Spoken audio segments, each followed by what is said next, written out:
जय जय राम कृष्ण हरि, जय जय राम कृष्ण हरि, जय जय राम कृष्ण हरि, जय जय राम कृष्ण हरि, जय जय राम बोलिए सभी कृष्ण लोग। हरि, जय जय राम कृष्ण हरि, जय जय राम कृष्ण हरि, जय जय राम कृष्ण हरि, जय जय राम कृष्ण हरि, जय जय राम कृष्ण हरि, जय जय राम कृष्ण हरि, जय जय राम कृष्ण हरि, जय जय राम कृष्ण हरि, जय जय राम कृष्ण हरि, जय जय राम कृष्ण हरि, जय जय राम कृष्ण हरि, जय जय राम कृष्ण हरि, जय जय राम कृष्ण हरि, जय जय राम कृष्ण हरि,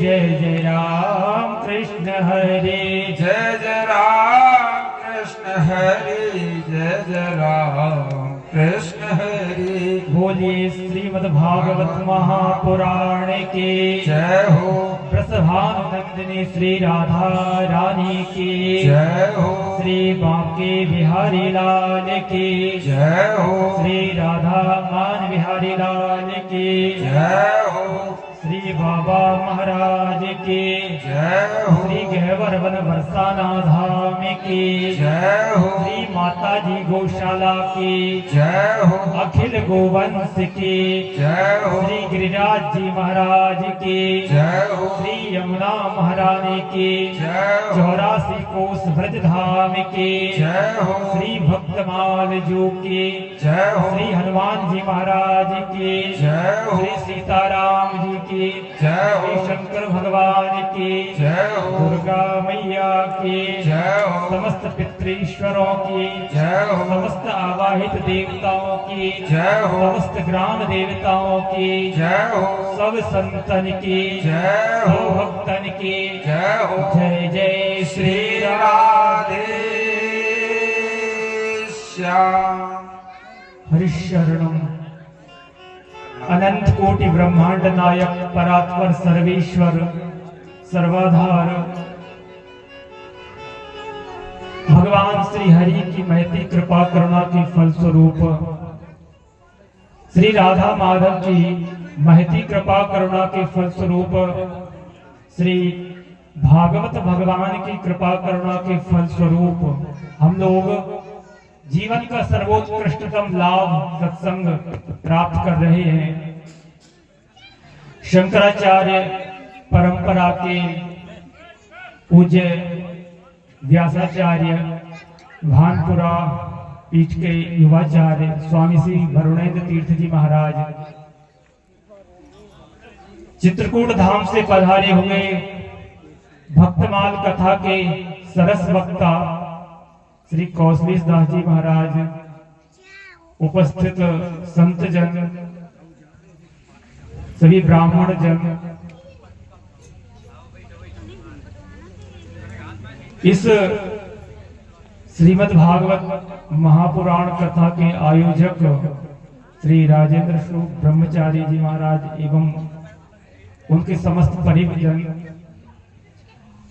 सभी ग्रामवासी, श्रोताजन, आप सभी के हृदय में विराजमान राधा माधव के चरणों में बारंबार प्रणाम है। भगवान की अहेतु की कृपा करुणा के फलस्वरूप ही जीव भगवान की तरफ चल पाता है। रामचरितमानस में लिखा है, पांव दे मार्ग यह सोई, अति हरि कृपा जाहि पर होई। ये भगवान की जो कथा सुनने के लिए आप लोग इस रात्रिकालीन सत्र में और वो भी सर्दी के मौसम में आप जो बैठे हुए हैं ये कथा सुनने के लिए, भगवान की कृपा निश्चित रूप से आपके ऊपर है, तभी आप यह सुन पा रहे हैं। नहीं तो एक कथा को सुनना एक बड़ा कठिन काम है। भगवान की कृपा से कोई कथा सुन पाता है, नहीं तो कथा मन ही नहीं लगता। बहुत से लोगों का वो तो उठ जाते हैं और यदि चले भी जाए बैठ भी जाए तो उनको नींद आ जाती है। तो भगवान की कृपा जिनके ऊपर होती है वो ही इस कथा को सुन सकते हैं। अभी हम लोग भक्तमाल जी की कथा का वर्णन चित्रकूट धाम से पधारे हुए महाराज श्री के द्वारा श्रवण कर रहे थे। महाराज जी भक्तमाल कथा के एक सरस वक्ता हैं, जिनकी वाणी में भी अद्भुत माधुर्य है, जिनका हृदय है वही भी भक्ति की रस से भीना हुआ है। हमने तो ऐसा अनुभव किया है कि विरक्ति के मार्ग में वही आते हैं, संन्यास के मार्ग में अधिकतर वही लोग आते हैं जिनका कुछ न कुछ भक्ति का संस्कार होता है, जिनमें कुछ न कुछ भगवान के प्रति प्रेम होता है, भाव होता है। वही इस भक्ति के मार्ग में भी आते हैं। ये विरक्ति के मार्ग में चलना सबके बस की बात नहीं है। भगवान की कृपा जिनके ऊपर होती है, जिनका जन्मांतरीय संस्कार होता है, जिनके हृदय में भगवान का प्रेम होता है, वो ही वैराग्य को स्वीकार करके और भक्ति करते हैं। अधिकतर वक्ता तो आज के समय में लोक रंजन की शैली में ही कथा कहते हैं। वो भगवान की भक्ति की, भगवत प्रेम की बात क्या कहेंगे, क्योंकि उनका हृदय जो है रुपया पैसा धनमान आदि इन वासनाओं से वासित होता है। वो भक्तमाल की चर्चा नहीं कर सकते हैं, वो समझ ही नहीं सकते हैं। वास्तव में जिनके अंदर भक्ति का संस्कार होता है, जिनके हृदय में कुछ भाव होता है, वही इन विषयों की व्याख्या कर सकते हैं।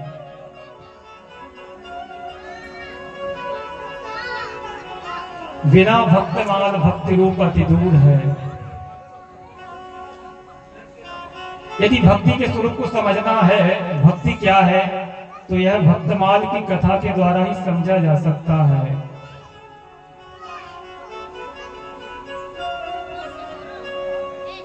संतों ने यही कहा है कि यदि आप इस संसार सागर से पार होना चाहते हैं तो इस कलिकाल में बस दो की ही आराधना करनी चाहिए।